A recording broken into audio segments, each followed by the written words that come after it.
A man that was pardoned from the January 6th Capitol riots has just now caught a life sentence for additional charge from something separate. Let's get into the news. A Tennessee man who was pardoned by President Trump has been sentenced to life in prison for plotting to attack FBI agents and attempting to incite a civil war.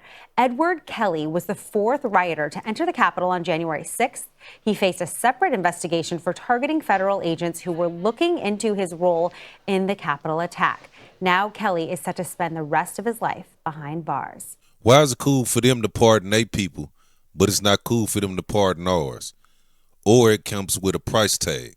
It was during the investigation of Edward Kelly's role in January 6th that he began targeting the FBI agents and the FBI overall, or part of the investigation into him. This began in 2022, according to the U.S. Department of Justice. That there was some type of plotting, amassing of resources, if not a plan and a way to execute the plan to target federal agents. They call it conspiracy for murder.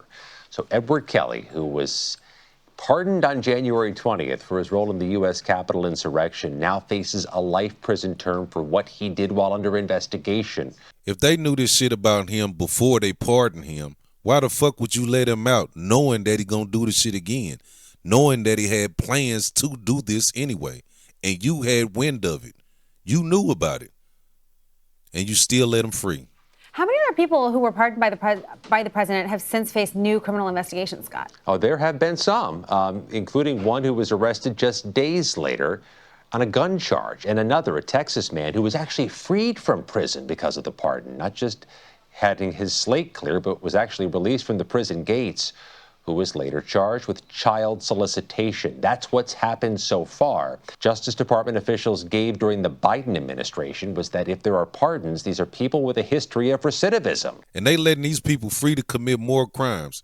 Meanwhile, they liking people up for marijuana and shit like that. You see how none of this shit makes any sense.